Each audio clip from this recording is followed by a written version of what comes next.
The emergency sirens cut through the night air of Research Station Omega like knives through silence. Dr. Marcus. Vale pressed his face against the reinforced window of the medical bay. Watching the debris field that had once been an alien research vessel drift past in the void, twisted metal fragments caught the starlight, creating a graveyard of technology that humanity barely understood. Marcus had seen death before. 20 years of frontier medicine had shown him every way a human body could fail in the harsh reality of space, but this was different. This was the first time he had watched an entire civilization ship die in real time. The vessel had appeared on their sensors 3 days ago, broadcasting distress signals in a language the station's computers couldn't translate.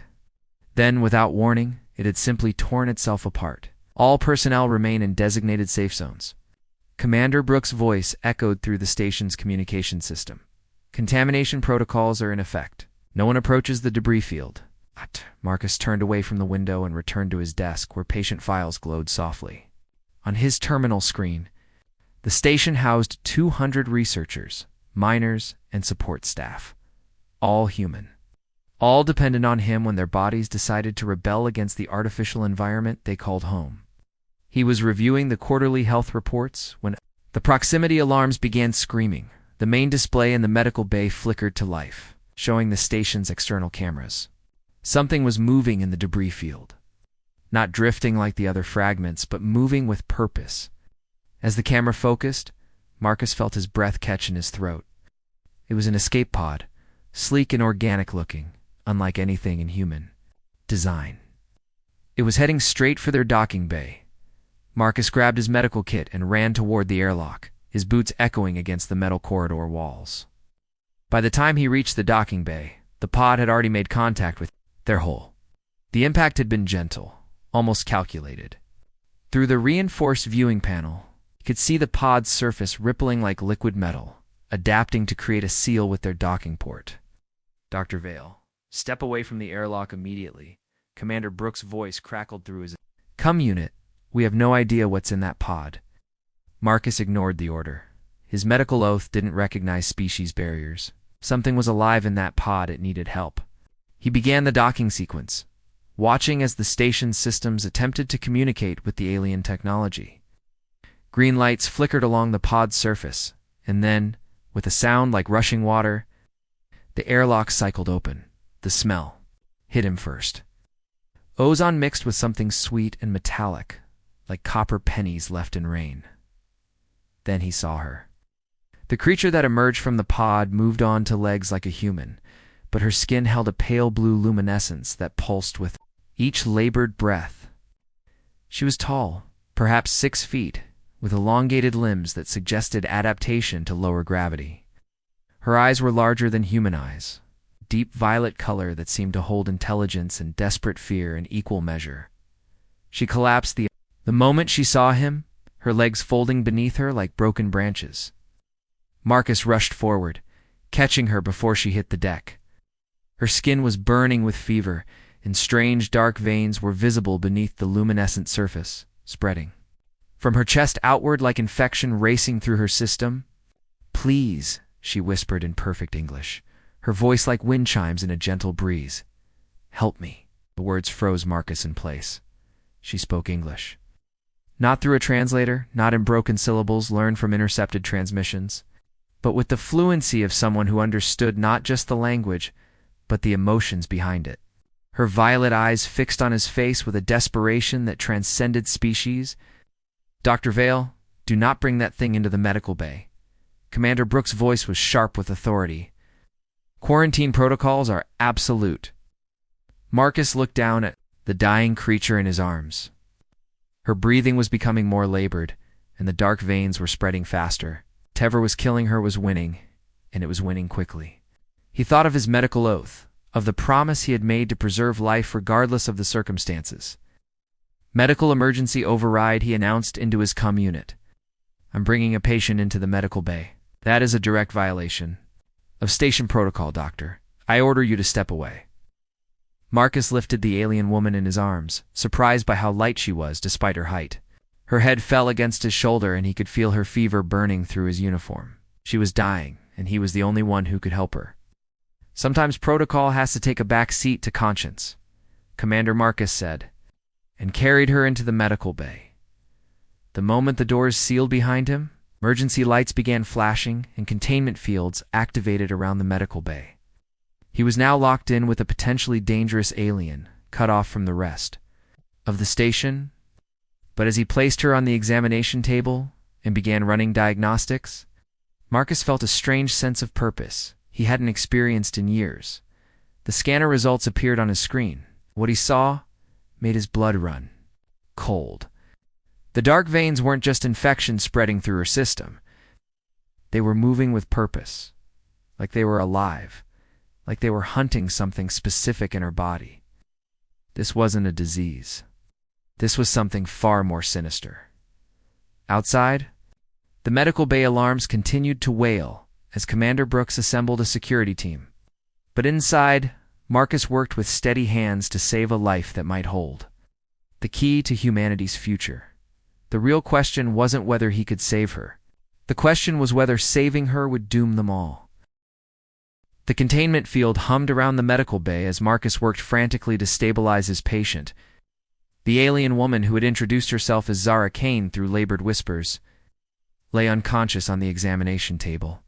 Her bioluminescent skin had dimmed to barely a glow, and the dark veins had spread across her entire torso like a living map of infection. "Dr. Vale, this is your final warning," Commander Brooks' voice echoed through the intercom system. "Release the containment field and surrender the alien immediately." Marcus didn't look up from his work. The scanner showed Zara's vital signs were deteriorating rapidly. Her body temperature had spiked to dangerous levels, and her respiratory system was beginning to shut down. Whatever was coursing through her veins was winning the battle for her life.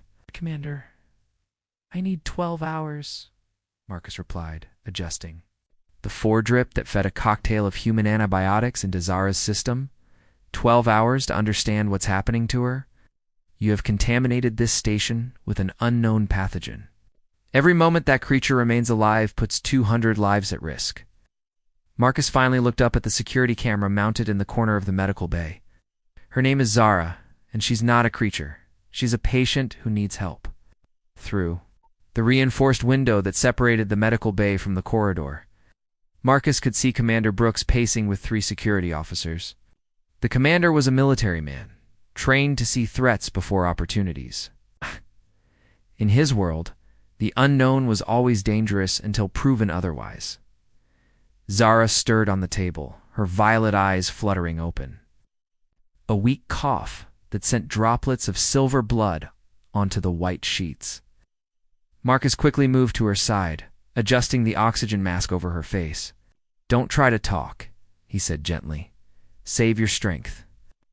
But Zara shook her head weakly and pulled the mask aside. "The infection," she whispered, her voice barely audible. "It's not natural. They did this to me." "Who did this to you?" Before Zara could answer, the lights in the medical bay flickered, and the scanner began displaying readings that made no sense.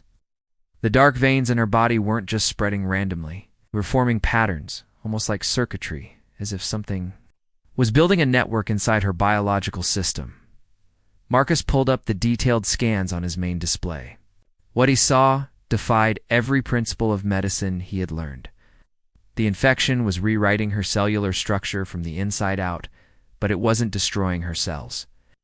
It was changing them, adapting them for some unknown purpose. "This isn't a disease," he muttered, studying the data. "Hey, this is biotechnology." A loud bang echoed through the medical bay as something struck the containment field from outside. Commander Brooks and his security team were attempting to breach the barrier using emergency override codes. The field flickered but held strong. "Dr. Vale, you're making this harder than it needs to be," Brooks called through the intercom. "Station regulations are clear about contamination protocols." Station regulations were written by people who never imagined we'd encounter dying aliens on our doorstep. Marcus shot back. He returned his attention to Zara, who was watching him with those deep violet eyes. There was an intelligence there that reminded him why he had become a doctor in the first place. Every life had value, regardless of the species it belonged to. "The ship," Zara whispered, gripping Marcus's hand with surprising strength. My research ship. We were studying Earth. Marcus felt his blood chill. Studying Earth.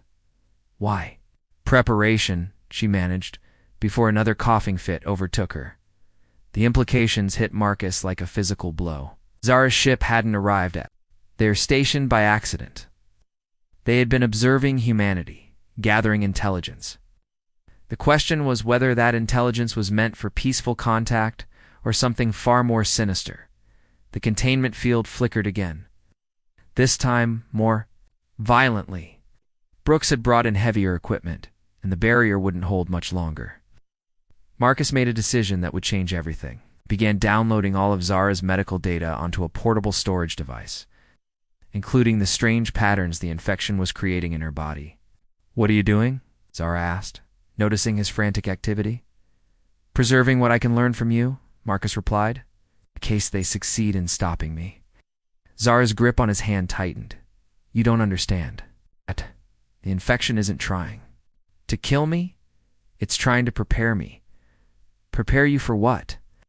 To deliver a message, to warn your species about what's coming." The containment field finally collapsed with a shower of sparks, and Commander Brooks stormed into the medical bay with his security team. Their weapons were drawn but not aimed, a small mercy that Marcus appreciated. "Step away from the alien," Dr. Brooks ordered. "This ends now." Marcus positioned himself between Zara and the security team. "She's trying to warn us about something. I'll give me time to understand what she's saying."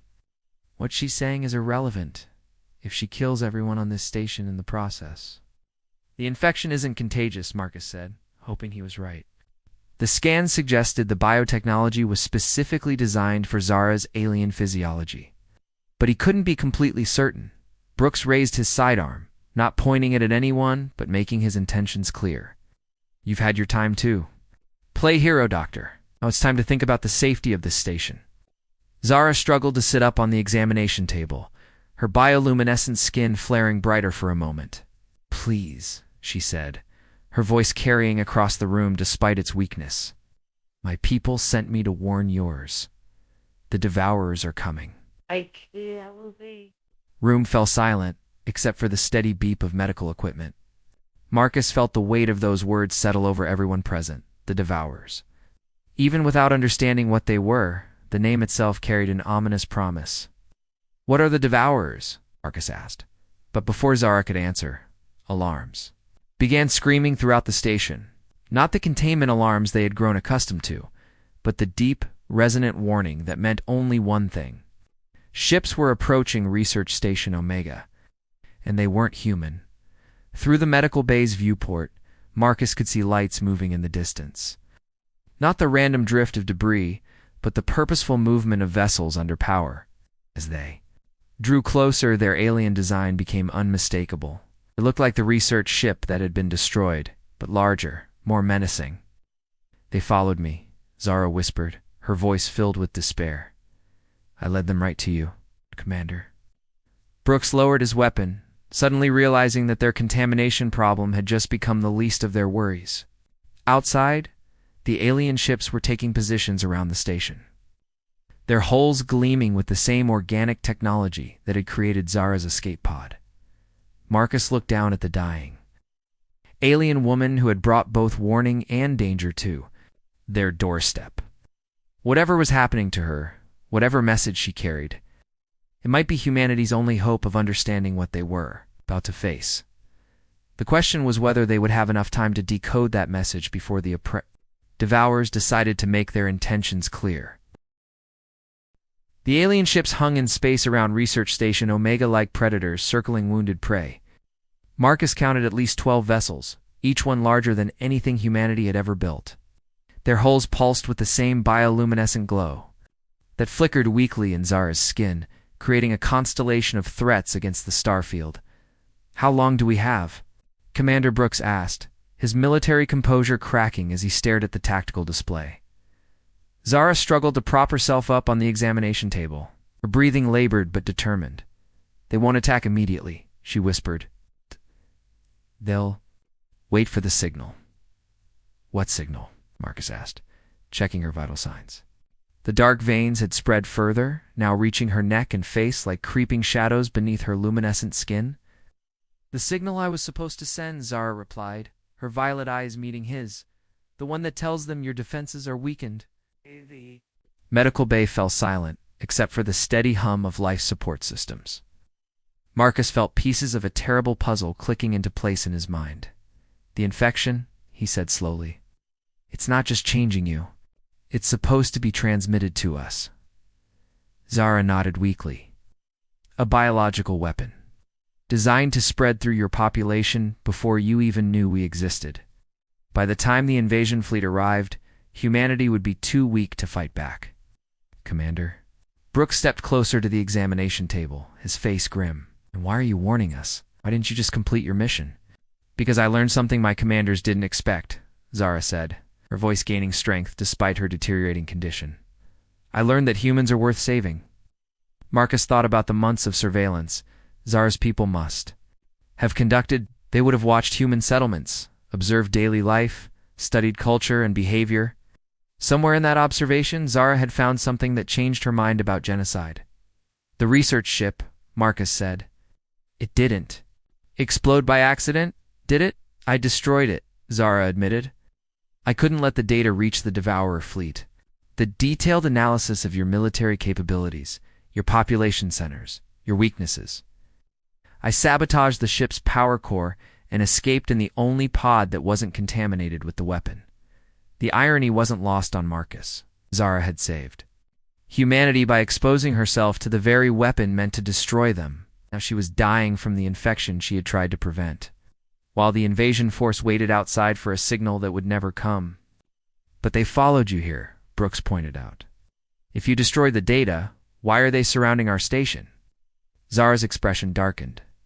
"Because they know I'm here. The infection creates a biosignature they can track across vast distances. They think I'm completing the mission by infecting this station." Marcus looked at the readings on his scanner.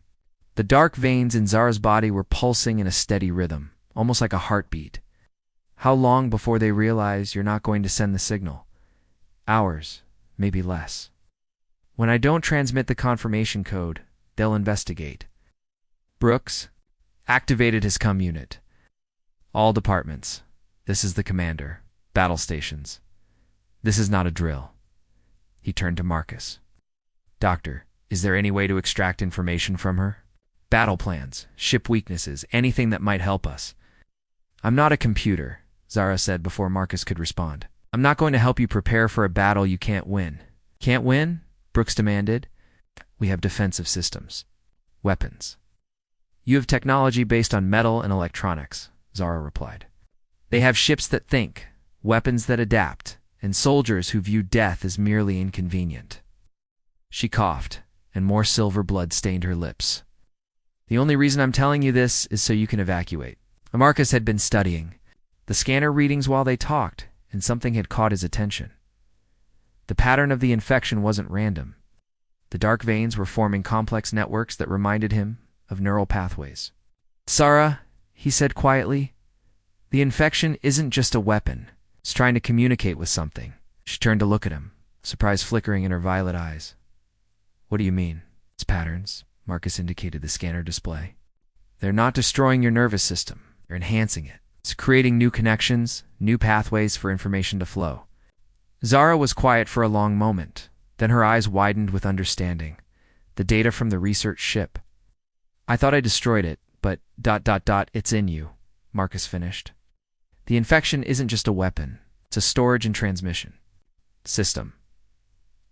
All the intelligence your people gathered about humanity is encoded in these patterns." Commander Brooks leaned over the scanner display, studying the complex web of infection spreading through Zara's body. "Can we extract it? Use their own intelligence against them?" "Not without killing her," Marcus replied. "The data is integrated with her life systems.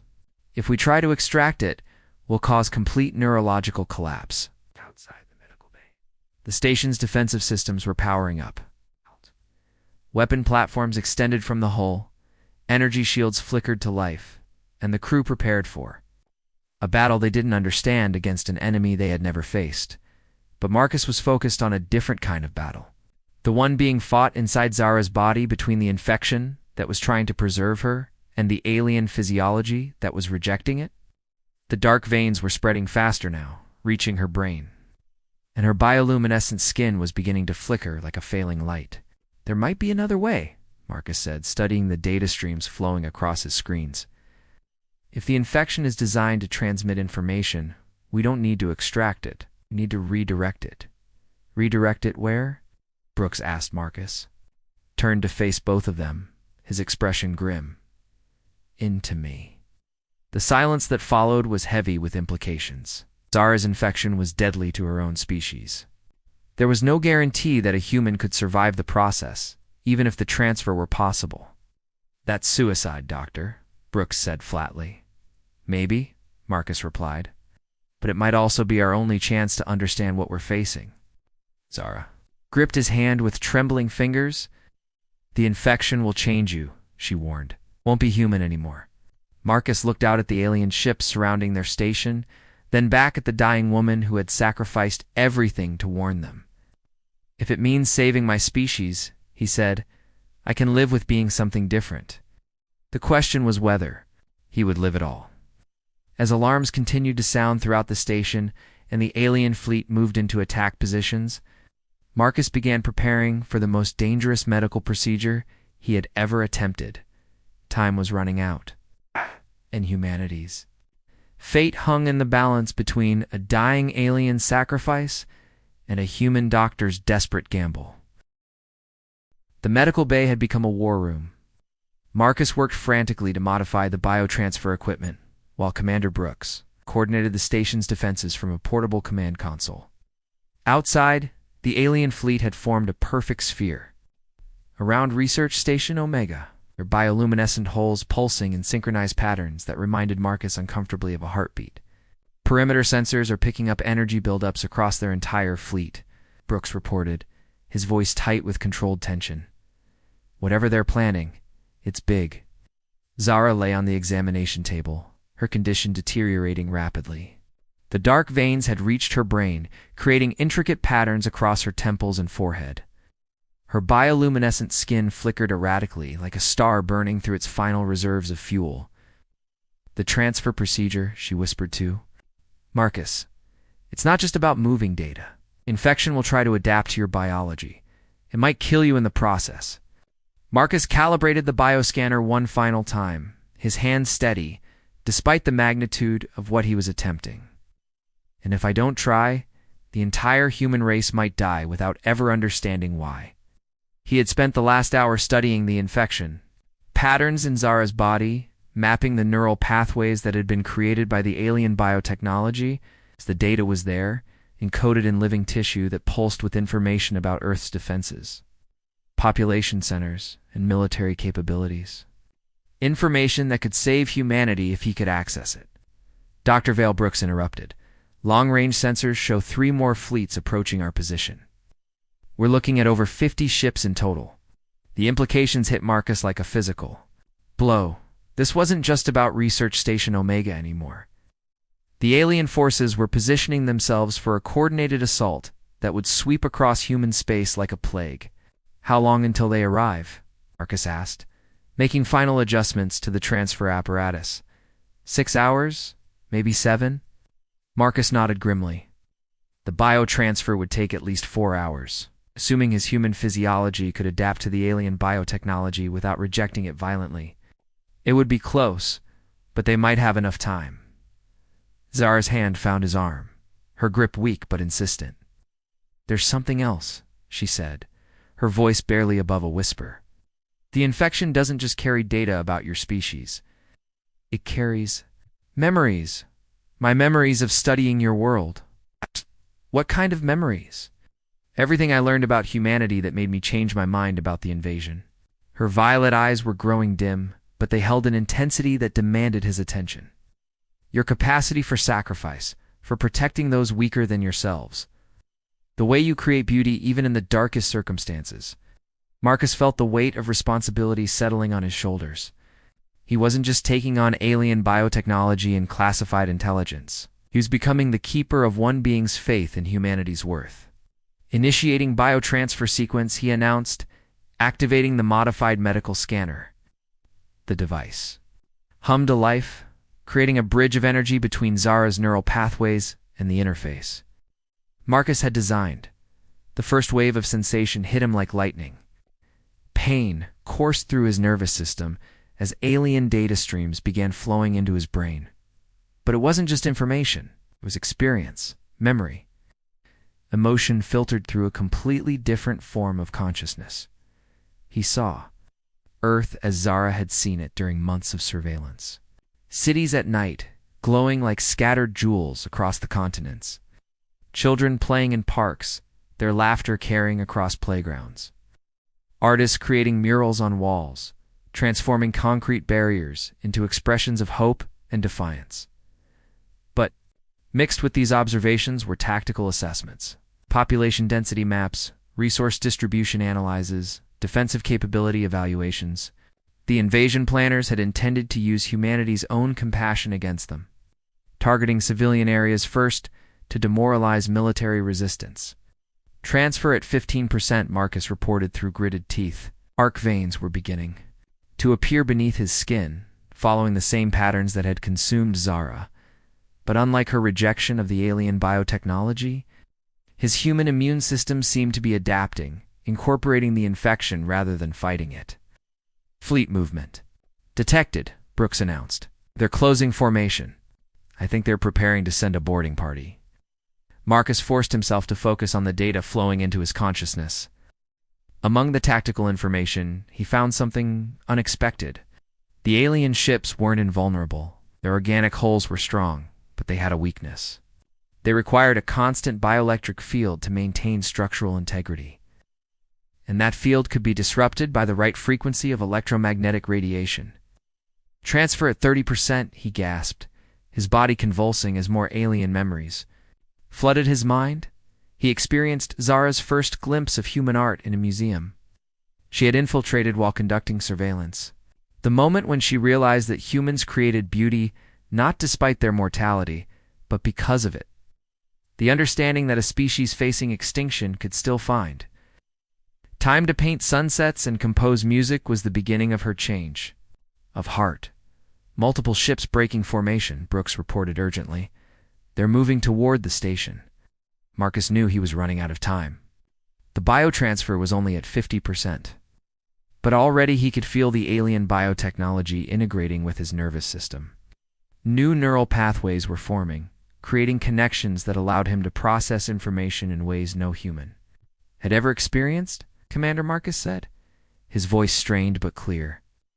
I need you to target their ships with a rotating electromagnetic pulse at 247.6 terahertz.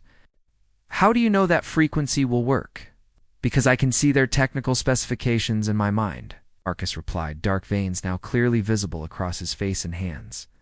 The infection is giving me access to their technology databases. Brooks hesitated for only a moment before activating the station's defensive systems. The electromagnetic pulse generators, normally used for clearing space debris, began targeting the alien ships with the specified frequency. The effect was immediate and dramatic. The nearest alien vessel shuddered as its bioelectric field fluctuated, and sections of its organic hull began to lose cohesion. The ship didn't explode like a human vessel might, but rather seemed to dissolve, its living components separating and drifting away into space. It's working, Brooks shouted. Target the next ship. But Marcus was no longer fully present in the medical bay. The biotransfer had reached 70%, and his consciousness was expanding beyond the confines of his human brain. He could sense the alien fleet's communications network, feel their confusion and growing alarm as their supposedly invulnerable ships began falling apart. More importantly, he could access their invasion plans, not just for Research Station Omega, but for Earth itself. The locations they intended to strike first, the timetables for coordinated attacks, the way they planned to use humanity's own infrastructure against them. Transfer at 90%. He announced, though he wasn't sure if he was speaking aloud or transmitting the information directly through the alien communication network. Zara's hand squeezed his one final time. Thank you, she whispered. and Marcus felt her life signs finally fade as the last of the infection transferred to his transformed physiology. He was no longer entirely human, but he was alive. More importantly, he now possessed everything humanity needed to survive the coming war. The question was whether he could remain human enough to use that knowledge to save his own species. The transformation was complete. Dr. Marcus Vale stood in the medical bay, no longer entirely human, but not yet something else entirely. Dark veins pulsed beneath his skin with bioluminescent patterns that matched the alien ship's surrounding. The station. But unlike Zara, whose body had rejected the infection, Marcus felt stronger, more aware, as if his consciousness had expanded beyond the limits of human perception. Dr. Commander Brooks approached cautiously, his weapon lowered. "But ready? Are you still you?" Marcus turned to face him, and Brooks involuntarily stepped back. The doctor's eyes now held flecks of violet light, and when he spoke, his voice carried harmonics that resonated strangely in the confined space. "I'm still me, Commander, but I'm also more than that now." Marcus gestured toward the scanner displaying the alien fleet's positions. "I can feel their communications network, understand their tactical discussions. They're confused and frightened. They've never lost ships to what they consider primitive technology. Through the expanded neural pathways created by the alien biotechnology, Marcus could sense the fleet commanders debating their next move. Some wanted to retreat and report the unexpected resistance. Others argued for an immediate overwhelming assault before the humans could adapt their defensive techniques. "How many ships have we destroyed?" Marcus asked. 7 confirmed kills. 3 more severely damaged, Brooks replied. "But there are still over 40 ships out there, and 3 more fleets approaching." Marcus nodded, processing information streams that would have overwhelmed a normal human mind. The alien technology had given him access to their entire tactical database. But more importantly, it had preserved Zara's memories of why humanity deserved to survive. "The main invasion fleet will reach Earth in 18 hours, he said, his enhanced perception calculating trajectories and fleet movements across multiple star systems. They're targeting population centers first. New Tokyo, London, Sao Paulo, anywhere with high civilian density." Brooks activated his comm system. "This is Research Station Omega to all Earth Defense Command stations. Priority Alpha transmission. We have intelligence on incoming hostile fleet movements." As Brooks transmitted the warning, Marcus moved to Zara's body, now still and cooling on the examination table. Her sacrifice had made the knowledge transfer possible, but the cost had been her life. He placed his hand on her forehead, and through the alien biotechnology, he could sense the fading bioelectric patterns that had once held her consciousness. "Thank you," he whispered, the same words she had spoken to him at the end. A new alarm began sounding, different from the others. Through his enhanced senses, Marcus could feel the alien fleet's decision. They had chosen to attack with everything. They had, hoping to overwhelm the station before the defensive frequency could be used against more ships. "Incoming," Brooks shouted. "Multiple ships breaking formation. They're going to ram us." Marcus closed his eyes and extended his consciousness. Through the alien communication network, the attacking ships were operating on instinct now. Their bioelectric systems pushing their organic hulls toward the station like missiles of living tissue. But their panic had made them predictable. "Route all power to the electromagnetic pulse. Generators," Marcus ordered. "Maximum frequency spread, continuous burst pattern. That will drain our entire power grid in minutes," Brooks protested. "It only needs to work for minutes," Marcus replied. The station's lights dimmed as every available joule of energy flowed into the pulse generators. The electromagnetic radiation burst outward in waves, each pulse calibrated to disrupt the bioelectric fields that held the alien ships together. The results were spectacular and terrible. Ship after ship simply came apart, their organic hulls dissolving like living tissue, exposed to acid. But the effort was taking its toll on the station's systems. Power fluctuations caused failures throughout the ship, and the pulse generators were overheating dangerously. "We can't maintain this output much longer," Brooks warned. Marcus could feel the alien fleet's growing desperation through their communication network. They were losing too many ships to continue the assault. But retreat would mean acknowledging that their supposedly invincible technology had been defeated by a species they considered primitive. That was when Marcus realized what he had to do. The alien biotechnology in his system wasn't just providing him with information. It was making him into a living transmitter, capable of interfacing directly with their ship's bioelectric systems. He could do more than just disrupt their technology. He could reprogram it. "Commander, I need you to open a communication channel to the alien fleet," Marcus said. "What? Why would we want to talk to them?" "So I'm going to give them a reason to leave and never come back." Brooks hesitated, then activated the communications array. Marcus stepped forward, placing his hand on the transmitter interface. The moment his transformed nervous system connected with the station's communication systems. He felt his consciousness expand across space to touch every alien ship in the fleet.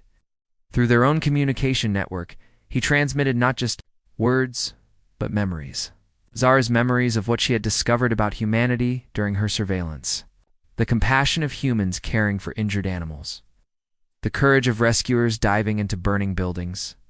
The creativity of artists turning destruction into beauty.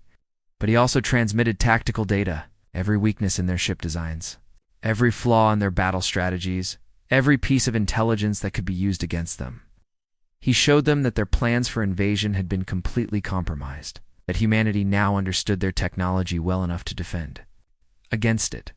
Most importantly, he transmitted a warning. If they retreated now and never returned to human space, the knowledge would remain defensive.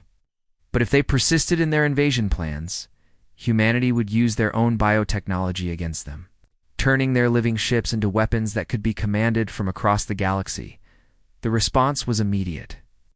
Ships began peeling away from the station, their bioelectric fields fluctuating with what Marcus recognized as fear. They had expected to face a primitive species armed with crude weapons. Instead, they had encountered something they couldn't understand, a hybrid consciousness that could turn their own technology against them. Within minutes, the entire fleet was in retreat, their organic hulls glowing with the effort of maximum acceleration away from human space. The reinforcement fleets that had been approaching changed course as well, our commanders receiving frantic transmissions about the disaster at Research Station Omega as the last alien ship disappeared from the scanner display. Marcus collapsed. The effort of interfacing with dozens of alien ships simultaneously had pushed his transformed physiology beyond its limits. Dark blood, both human and alien, seeped from his nose and ears. "Got Medical team to the bay." Brooks shouted into his unit, "The doctor needs immediate assistance." But Marcus waved away the approaching medics. He could feel his enhanced consciousness beginning to stabilize as the alien biotechnology completed its integration with his human biology. The pain was fading, replaced by a strange sense of completeness. "I'm all right, Commander," he said, wiping the blood from his face. "It's better than all right, actually."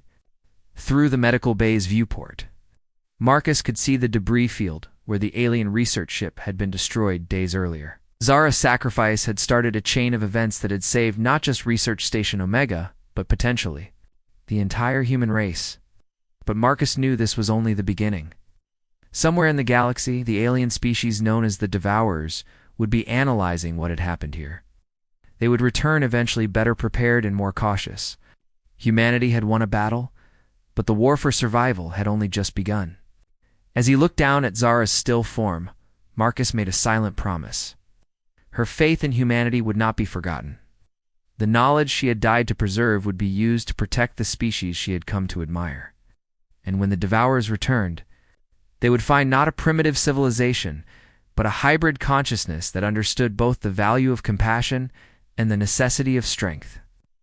The transformation was complete, and humanity's future, while uncertain, was no longer hopeless.